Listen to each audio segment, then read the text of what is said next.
Hello, ನಾನು ನೀರಜ್. ಇವತ್ತು ನಮ್ಮ ಮನೆ ಕಸನ ಹೇಗೆ ಡಿಸ್ಪೋಸ್ ಮಾಡೋದು ಅನ್ನೋದ್ರ ಬಗ್ಗೆ ಹೇಳ್ತಾ ಇದ್ದೀನಿ.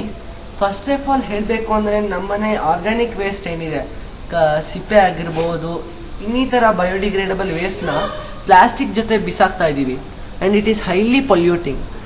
ಇದರಿಂದಾಗೆ ಮೀಥೇನ್ ಗ್ಯಾಸ್ ಪ್ರೊಡ್ಯೂಸ್ ಆಗ್ತಿದೆ. ಇದರಿಂದ ತುಂಬ ಪ್ರಾಬ್ಲಮ್ ಕೂಡ ಆಗುತ್ತೆ. ಆದರೆ ನಾನು ಏನು ಮಾಡ್ತಾ ಇದ್ದೀನಿ ಅಂದರೆ ನಮ್ಮನೆ ಆರ್ಗ್ಯಾನಿಕ್ ವೇಸ್ಟ್ನೆಲ್ಲನೂ ಕೂಡ ಗಿಡಕ್ಕೆ ಹಾಕಿ ಅದರಿಂದಾನೇ ಗೊಬ್ಬರನ ತಯಾರಿಸ್ತಾ ಇದ್ದೀನಿ.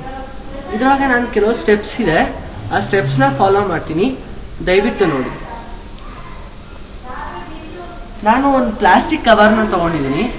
ಇದನ್ನ ಗ್ಲೌಸ್ ಬದಲಾಗಿ ಯೂಸ್ ಮಾಡ್ತಾ ಇದ್ದೀನಿ. ಕಾರಣ ಏನಂದರೆ ನನ್ನ ಹತ್ರ ಗ್ಲೌಸ್ ಇಲ್ಲ ಸದ್ಯಕ್ಕೆ. ಇದನ್ನು ನಾನು ಎಲ್ಲಿಂದನೂ ಹೊರಗಡೆ ತಂದಿಲ್ಲ, ನಮ್ಮ ಮನೇಲಿರೋದನ್ನೇ ಯೂಸ್ ಮಾಡ್ತಾ ಇದ್ದೀನಿ. ಫಸ್ಟು ಪಾಟಲ್ಲಿರೋ ಮಣ್ಣನ್ನು ತೆಗಿಬೇಕು. ಅದನ್ನ ನಾನು ಫಸ್ಟ್ ಗ್ಲೌಸಲ್ಲಿ ತೆಗಿತಾ ಇದ್ದೀನಿ. ಕಸ ಇದ್ದರೆ ಅದು ಕೈಗೆ ಅಂಟಬಾರ್ದು ಅಥವಾ ಪ್ರಾಬ್ಲಮ್ ಆಗಬಾರ್ದು.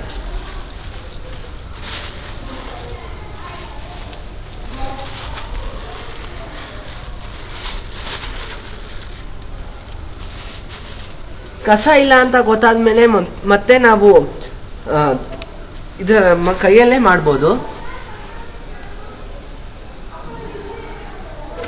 ವೇಸ್ಟ್ನೆಲ್ಲ ನಾವು ಒಂದು ಮಗ್ಗೊಳಗೋ ಅಥವಾ ಇನ್ನೊಂದು ಪಾಟ್ಗೋ ಹಾಕ್ಬೋದು ಮಣ್ಣನ್ನ. ಆಮೇಲೆ ವೇಸ್ಟ್ ಹಾಕಿದ್ಮೇಲೆ ಅದೇ ಮಣ್ಣನ್ನು ಮುಚ್ಚೋದ್ರಿಂದ ತುಂಬಾ ಉಪಯೋಗ ಇದೆ.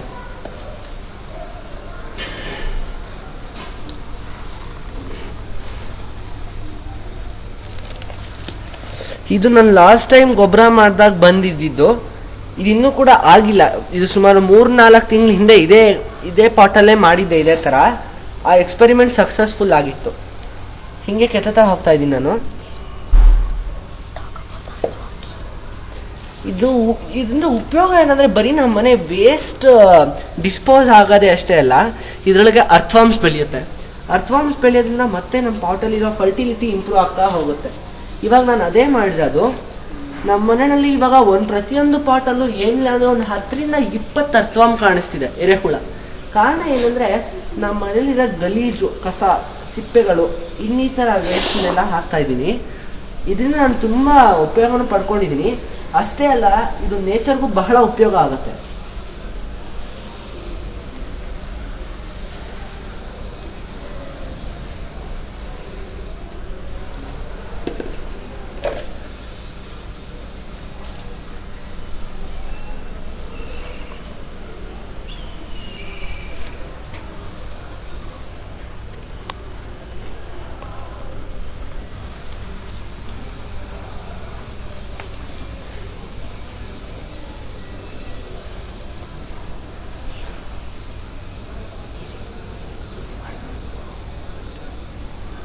ನೋಡಿ, ಇವಾಗ ನೀವೇ ನೋಡ್ತಾ ಇದ್ದೀರಾ, ಇಲ್ಲಿ ಅರ್ಥವಾಮ್ಸ್ ಕಾಣಿಸ್ತಾ ಇದೆ.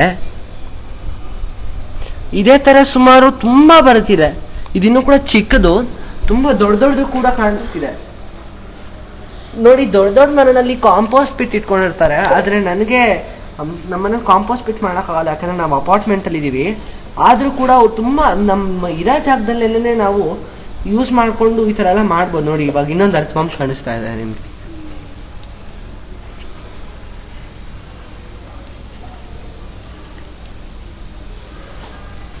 ಇವಾಗ ಹಳ್ಳ ತೋಡಿದ್ದಾಯ್ತು. ಇನ್ನು ಮುಂದೆ ನಾನು ಇವಾಗ ಕಸ ಹಾಕಕ್ ಹೋಗ್ತೀನಿ. ಇವಾಗ ನಾನು ನಮ್ಮನೆ ವೇಸ್ಟ್ ನ ತಗೊಂಡಿದ್ದೀನಿ. ಇದು ನಾನು ಏನ್ ತಗೊಂಡಿದ್ದೀನಿ ಅಂದ್ರೆ ಬರೀ ನೋಡಿ, ಸಿಪ್ಪೆ ಆಗಿರ್ಬೋದು ಅಥವಾ ಮಿಕ್ಕಿರೋದಾಗಿರಬಹುದು, ಗಲೀಜ ಕಾಣಿಸುತ್ತೆ. ಆದ್ರೂ ಕೂಡ ಇದರಿಂದಾನೇ ಗೊಬ್ಬರ ಮಾಡಕ್ಕಾಗೋದು.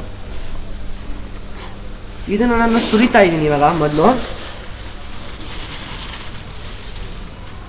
ಸುರಿದ್ಬಿಟ್ಟು ಆಮೇಲೆ ಒಂದು ಗ್ಲೌಸ್ ಅಲ್ಲಿ ಆಗಿರ್ಬೋದು ಅದನ್ನ ಚೆನ್ನಾಗಿ ಸ್ಪ್ರೆಡ್ ಮಾಡಬೇಕು. ಕಾರಣ ಏನಂದ್ರೆ ಇದು ಈಕ್ವಲ್ ಆಗಿ ಡಿಸ್ಟ್ರಿಬ್ಯೂಟ್ ಆದಾಗ ಏನಾಗುತ್ತೆ, ಮಣ್ಣು ಮುಚ್ಚೋದು ಕಮ್ಮಿ ಆದ್ರೂ ಕೂಡ ಚೆನ್ನಾಗಿ ಬೇಗ ಕೊಳೆಯುತ್ತೆ. ಇಲ್ಲ ಅಂದ್ರೆ ಕಷ್ಟ ಆಗುತ್ತೆ. ಸೊ ಅದು ಮಾಡಿದೀನಿ. ಆಮೇಲೆ ಇನ್ನೊಂದು ಸ್ವಲ್ಪ ಕಸ ಅಂದ್ರೆ ಅನ್ನದಾಗಳಾಗಿರ್ಬೋದು, ಮಿಕ್ಕಿರೋದನ್ನೆಲ್ಲ ಹಾಕ್ತಾ ಇದ್ದೀವಿ. ನಿಮ್ಗೆ ಕಾಣಿಸ್ತಿದೆ ಅನ್ಸುತ್ತೆ ಈ ಜಾಗ ಎಲ್ಲ. ಇದೆಲ್ಲ ಬರೀ ವೇಸ್ಟ್ ಇಂದ ತುಂಬಿದೆ ಅಷ್ಟೇ.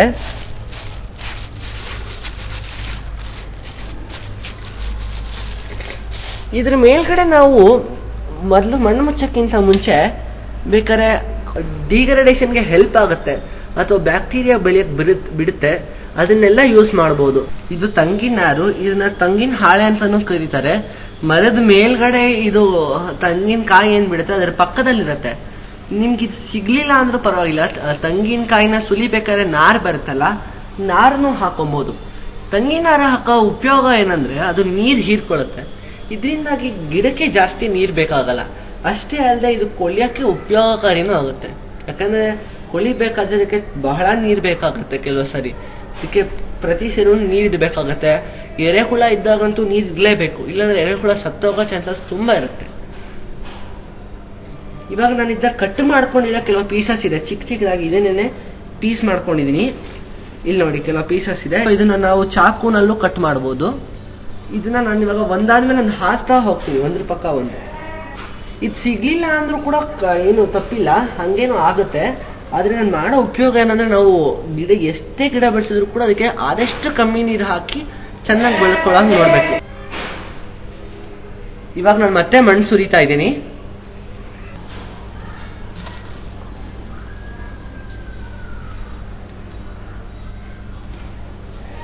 ನಾನು ಇವಾಗ ಏನ್ ಪಕ್ಕದ ಪಾಟ್ ಒಳಗೆ ಮಣ್ಣು ಹಾಕಿದ್ದನ್ನು ಮತ್ತೆ ವಾಪಸ್ ಹಾಕ್ತಾ ಇದ್ದೀನಿ.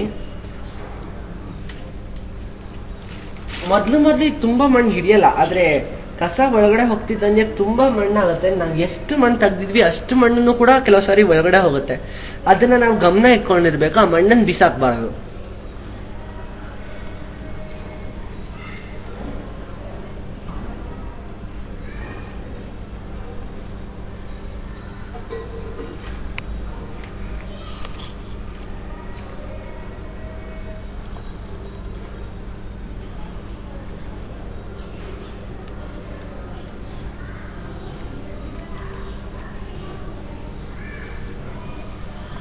ಇಲ್ಲಿಗೆ ನಮ್ಮ ಕಸ ತುಂಬಿಸಿದ್ದಾಯ್ತು.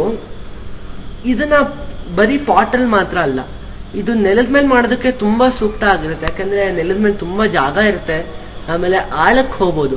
ಆದ್ರೆ ಪಾಟಲ್ಲಿ ಆಳಕ್ಕೆ ಹೋಗಕ್ ಆಗಲ್ಲ. ಆದ್ರೂ ಕೂಡ ಜಾಗ ಇಲ್ಲ ಅಂತ ಅನ್ಬಿಟ್ಟು ಸುಮ್ಮನೆ ಕಸ ಬಿಸಾಕೋಕ್ಕಿಂತ ಇದು ಮಾಡೋದು ತುಂಬಾ ಹೆಲ್ಪ್ ಆಗುತ್ತೆ. ನಾನು ನಿಮ್ಮಲ್ಲಿ ಒಂದು ಕೇಳ್ಕೊಂತೀನಿ, ನಿಮ್ಮ ವೇಸ್ಟ್ನು ಕೂಡ ಈ ತರ ಮಾಡಿ, ಇದು ಮಾಡೋದ್ರಿಂದ ಉಪಯೋಗ ಇದೆ. Thank you.